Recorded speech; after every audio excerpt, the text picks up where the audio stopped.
Assalamualaikum warahmatullahi wabarakatuh. Waalaikumsalam warahmatullahi wabarakatuh. Abi Afwan izin bertanya, bagaimana menghadapi orang yang memiliki rasa benci kepada kita setiap hari bertemu seperti melihat musuh, dan bagaimana caranya agar kita terlepas dari dendam kepadanya? Syukran Nabi. Wassalamualaikum warahmatullahi wabarakatuh. Waalaikumsalam warahmatullahi wabarakatuh. Ketika kita merasa, ini masih merasa lah ya, merasa mempunyai musuh, ya, setiap bertemu mungkin baik itu dimanapun saja, mau di pondok, di luar pondok, ya kan, ini adalah pesan bagi semuanya. Ternyata kita melihatnya kok seperti orang yang benci kepada kita. Yang pertama harus kita lakukan adalah introspeksi ke dalam diri kita dulu. Benarkah yang kita rasakan itu bahwasanya dia benci kepada kita? Jangan-jangan kita ini baperan, ya, gampang terbawa perasaan. Oh, kayaknya dia benci sama saya. Oh gitu. Padahal barangkali ketika temu dia ada sebab lain, mungkin sakit gigi sehingga nggak senyum, atau mungkin nggak sempat nyapa karena ada urusan lain yang terburu-buru mungkin. Jadi seperti itu. Pertama, kita periksa dulu diri kita. Jangan-jangan hati kita ini rusak, yang menganggap orang yang kita temui itu membenci kita. Ini ada kadang seperti itu. Jadi yang dilihat kayaknya benci semuanya sama dia, padahal ternyata hatinya rusak. Dia yang suka suudon kepada orang lain.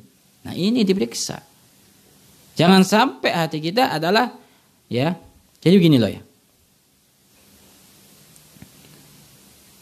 Seindah apapun pemandangan di sekitar, ketika engkau pakai kacamatamu rusak, maka akan kabur semuanya. Paham maksudnya? Seindah apapun pemandangan yang di sekitarmu, hijaunya, kuningnya, merahnya, birunya, kalau engkau pakai kacamata yang rabun, maka yang hijau jadi apa? Burem, semuanya burem, jelek semuanya. Yang semuanya terang, jadi kabur semuanya. Kenapa? Karena cara pandangmu yang rusak. Nah, cara pandang rusak itu biasanya timbul dari hati yang rusak. Jadi sekitarnya semuanya kayaknya itu benci sama dia, padahal dia sendiri yang sakit. Ini orang yang sakit itu dikasih makanan apapun akan pahit. Bukan makanannya yang nggak enak, dia sendiri yang sakit. Ya. Jadi gitu. Jadi periksa dulu ke dalam. Apa yang ada dalam hatimu? Barangkali ya Pak, mungkin saja engkau anggap itu adalah membenci, padahal mereka tidak benci kepadamu. Hanya engkau yang hatinya rusak. Nah ini.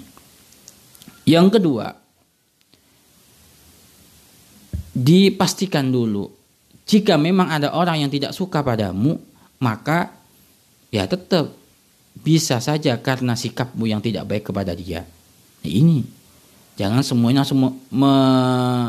memutuskan atau berpahaman bahwasanya yang salah itu orang itu, bukan saya. Itu. Berubahnya sikap orang kepadamu sangat besar kemungkinan karena sebab dirimu. Maka digali dulu. Kalau engkau memeriksa dirimu, kok ternyata nggak ketemu nih, apa nih salah saya, maka tanyakan kepada orang lain. Apa salah saya? Barangkali ada salah, tolong sampaikan. Dan saya minta maaf kalau ada salah. Ya ini. Karena khawatir jangan sampai engkau menjadi orang yang bersalah tapi nggak pernah merasa salah. Nah, ini bahaya, kesombongan.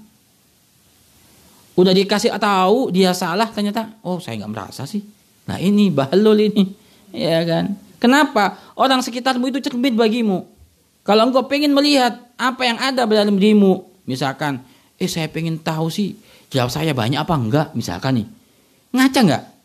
Ngaca. Jangan cuma saya jawabnya sedikit. Kata teman-temannya, banyak jawabmu, oh sedikit. Nah ini salah tapi nggak mau tahu. Ini bahaya. Tanyakan kepada orang yang dekat denganmu atau orang yang paling enak. Jika pengen mengetahui kekuranganmu, tanyalah kepada orang yang tidak suka padamu. Akan kebongkar semuanya. Akan kebuka semuanya kesalahanmu. Tapi kalau tanya kepada sahabat karib, teman, ya teman yang dekat, ya dia kan nggak enak mau buka-bukaan sama kamu. Nah ini, kalau pengen tahu kekuranganmu, tanya pada musuhmu. Itu seperti itu pepatahnya.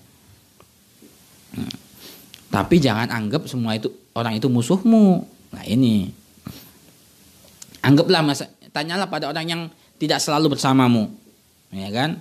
Tapi dia tahu dirimu, mesti akan dibuka semuanya itu kekuranganmu, ya kan? Nggak sungkan dia. Ya. Biasanya yang ditutup-tutupin kadang-kadang ada teman dekat. Nggak enak sih, ya kan? Udah baik sama saya, masa saya buka semua kesalahannya gitu. Nah, jadi seperti itu. Tanyakan, kalau ada salah, ya.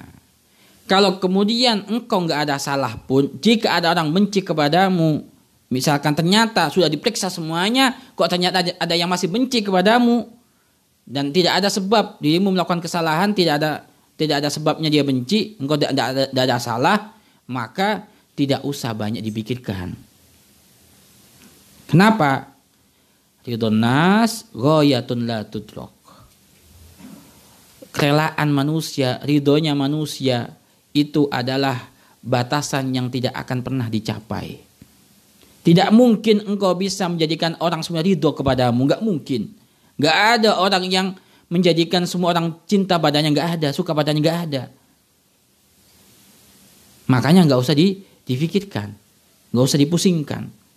Suka nggak suka, yang penting saya sudah berusaha menjadi orang baik, cukup.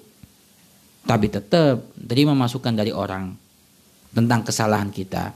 Nah ini, karena nggak bisa menjadikan orang ridho kepada kita semuanya, nggak bisa.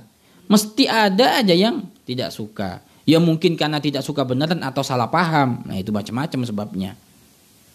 Yang penting adalah tugas kita berbuat baiklah kepada semua manusia. Itu tugas kita. Kewajiban kita adalah berbuat baik kepada setiap manusia.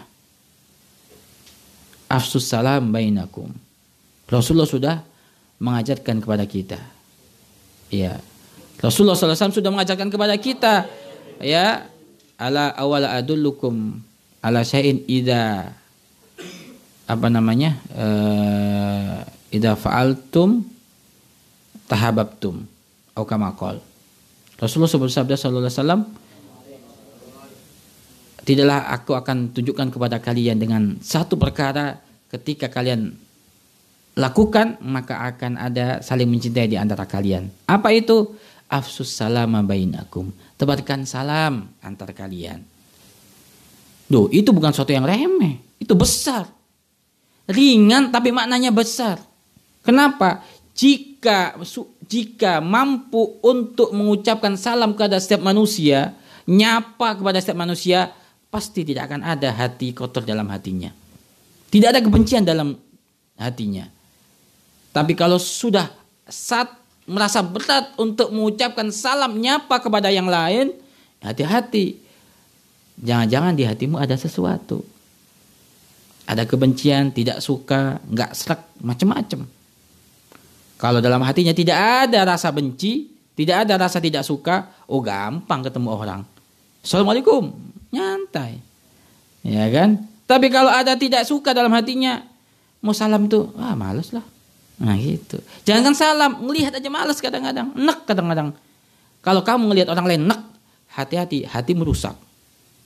Bukankah itu adalah umat Nabi Muhammad? Bukankah dia adalah saudaramu seiman? Nah ini, kok bisa ketemu saudaranya kok enak itu mukanya tuh? Kan repot. Ya. Kalau ketemu kok ternyata kamu senyum, dia nggak senyum, wajar saja. Yang penting saya dapat pahala, sudah senyum, sudah mengucapkan salam. Dia nggak balas, ya urusan dia. Nah gini.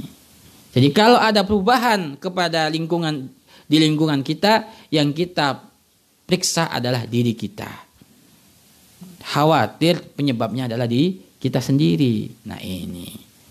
Lah tambah lagi adalah untuk menyebabkan hati kita ada cinta, saling mencintai karena Allah, jangan lupa salah satunya adalah mendoakan, ya, agar tidak ada kebencian dalam hati kita. Mampukah engkau mendoakan baik kepadanya? Yang kedua adalah apa? Yang selanjutnya adalah apa? Memberikan hadiah. Nah ini kalau engkau tidak suka sama orang, kasih hadiah kepadanya. Insya Allah Allah akan melembutkan hatimu. Nah ini. Tapi jangan seudon. Oh, orang itu kok suka ngasih hadiah pada saya. Jangan-jangan dia benci sama saya. Oh, ini rusak lagi hatimu.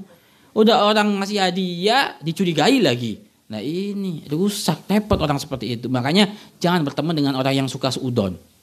Repot. Nggak ngasih hadiah, diomongin pelit. Ngasih hadiah, disangka macem-macem. Nah ini susah. Ya. Allah a'lam bishawab.